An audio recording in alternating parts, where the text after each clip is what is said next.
Hay algo que los mejores científicos del mundo han tardado décadas en comprender, y que las civilizaciones más antiguas de la Tierra ya sabían instintivamente, que ciertos alimentos no son simplemente alimentos, son transformaciones.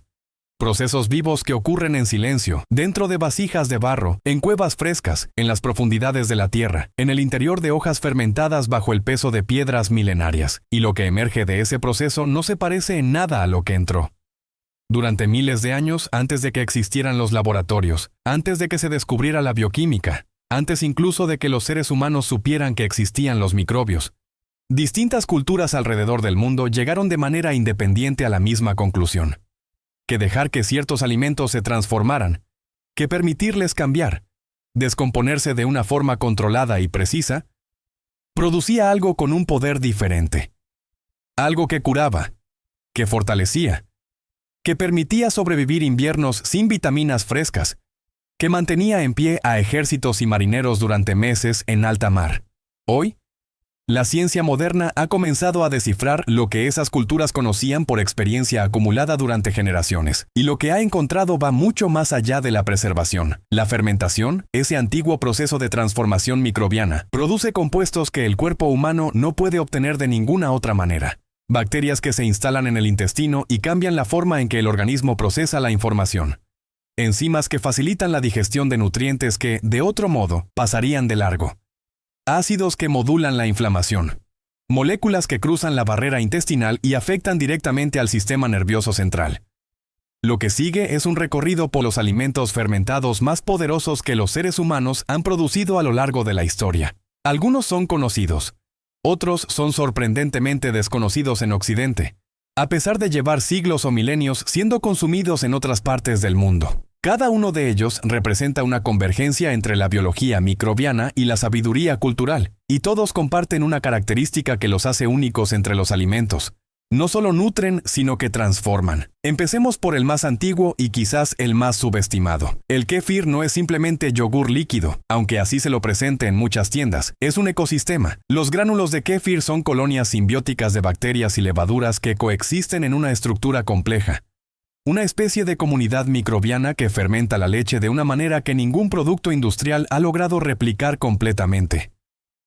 El kéfir contiene docenas de cepas bacterianas distintas, incluyendo especies del género Lactobacillus y Leuconostoc, que sobreviven el tránsito por el sistema digestivo y llegan vivas al intestino grueso. Los estudios más recientes sugieren que el consumo regular de kéfir está asociado con una mejora en los marcadores de inflamación sistémica, con una reducción en los síntomas del síndrome del intestino irritable y con una mayor diversidad del microbioma intestinal, que es precisamente el indicador de salud digestiva que más interesa a los investigadores contemporáneos.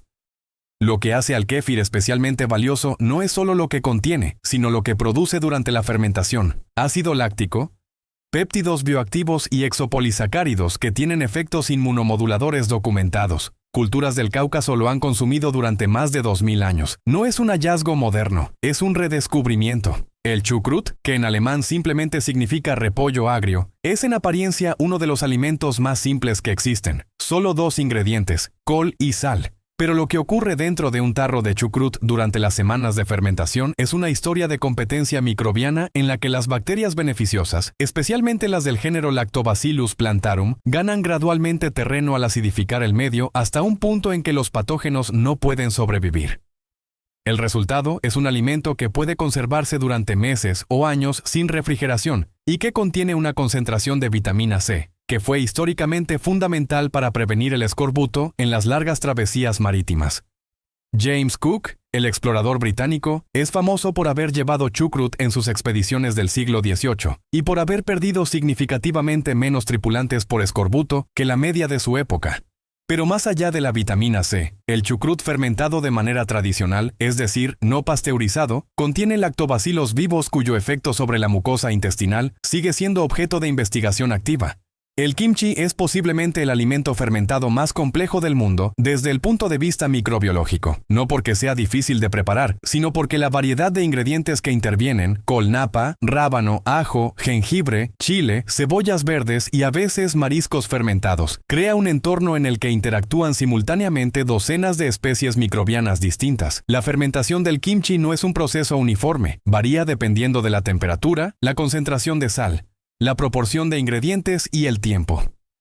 Y precisamente esa variabilidad es lo que lo hace tan fascinante para los científicos. Investigadores surcoreanos han identificado más de 200 especies de bacterias distintas en distintas versiones de kimchi. Su contenido en glucosinolatos, compuestos presentes en las coles y los rábanos, y su transformación microbiana durante la fermentación han generado interés en oncología preventiva, aunque los investigadores son cuidadosos en señalar que la evidencia en humanos sigue siendo preliminar y que se necesitan estudios más amplios. El vinagre de manzana sin filtrar es uno de esos alimentos que ha acumulado una cantidad desproporcionada de afirmaciones exageradas en los círculos de salud alternativos, lo que a veces oscurece los efectos reales que sí están documentados. El vinagre de manzana fermentado en su versión sin filtrar, conocida popularmente como con la madre, contiene una comunidad de bacterias acéticas y levaduras que forman una estructura viscosa similar a un gel. El ácido acético que produce la fermentación ralentiza el vaciado gástrico, lo que puede ayudar a moderar los picos de glucosa en sangre después de las comidas. Esta observación está respaldada por varios estudios en humanos, aunque de tamaño muestral pequeño. Lo que no está respaldado por evidencia sólida son las afirmaciones de que cura enfermedades crónicas o que es capaz de disolver tejidos. El vinagre de manzana es útil, pero es útil de maneras específicas y documentadas, no de maneras milagrosas. El kombucha es un té fermentado producido por una colonia simbiótica de bacterias y levaduras conocida como SCOBY, un acrónimo en inglés que describe precisamente esa simbiosis. La fermentación del té endulzado produce ácidos orgánicos, vitaminas del grupo B, enzimas y una pequeña cantidad de alcohol. El kombucha tiene una historia que se remonta al noreste de China hace más de 2000 años, desde donde se extendió a Rusia, Europa del Este y eventualmente al resto del mundo. Su consumo ha sido asociado con mejoras en la digestión, aunque la evidencia clínica en humanos sigue siendo limitada y la mayor parte de la investigación sólida se ha realizado en modelos animales. Lo que sí está claro es que el kombucha contiene ácido glucurónico, que participa en los procesos de desintoxicación hepática, y que sus ácidos orgánicos tienen propiedades antimicrobianas in vitro. Es un alimento interesante desde el punto de vista bioquímico, aunque conviene aproximarse a él con expectativas calibradas. El yogur natural, especialmente en sus versiones sin pasteurizar y sin aditivos, es el fermentado más estudiado de todos, producido por la acción de Lactobacillus bulgaricus y Streptococcus thermophilus sobre la leche. El yogur transforma la lactosa en ácido láctico, lo que lo hace más digestible para personas con cierto grado de intolerancia a la lactosa. La evidencia sobre sus efectos beneficiosos en el microbioma es sólida. La evidencia sobre su rol en la reducción de la presión arterial, aunque más modesta, también existe. Y hay datos que sugieren que el consumo regular de yogur con cultivos activos puede reducir la duración de las diarreas infecciosas en niños. Un hallazgo con implicaciones significativas para la salud pública en regiones donde el acceso a tratamientos médicos es limitado. El lassi salado de la India, que es yogur diluido fermentado y mezclado con especias como comino y cilantro, representa una comprensión intuitiva de la bioquímica digestiva que tardó siglos en articularse científicamente. Las especias no son solo aromáticas. El comino estimula la secreción de enzimas digestivas. El cilantro tiene propiedades carminativas y la base de yogur fermentado aporta probióticos que preparan el intestino para una comida densa. En el contexto del clima del subcontinente indio, donde la proliferación bacteriana en los alimentos es rápida y la refrigeración ha sido históricamente escasa, la fermentación no era una opción culinaria, era una estrategia de supervivencia.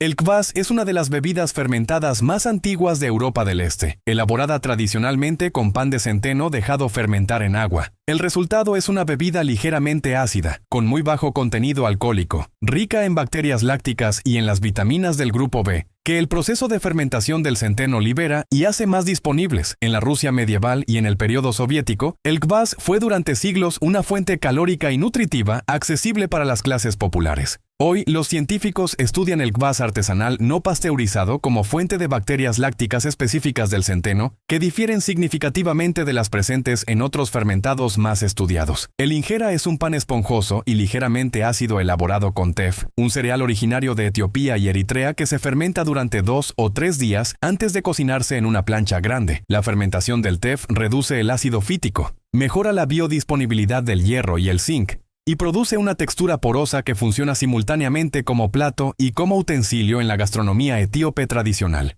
El tef es uno de los cereales con mayor contenido de hierro del mundo, y su fermentación para producir injera no es solo una tradición culinaria. Es un mecanismo de optimización nutricional que las comunidades etíopes desarrollaron empíricamente a lo largo de generaciones y que la ciencia moderna está comenzando a documentar formalmente. Y llegamos así al punto donde todos estos alimentos convergen. La sabiduría de los alimentos transformados no comenzó en un laboratorio, comenzó en una vasija de barro, en una cueva fría, en una hoja envuelta con paciencia, hace miles de años, y continúa en cada tarro que fermenta en silencio sobre una repisa de cocina, en cada comunidad microbiana que trabaja invisible y constante, transformando lo ordinario en algo que el cuerpo reconoce instintivamente como medicina.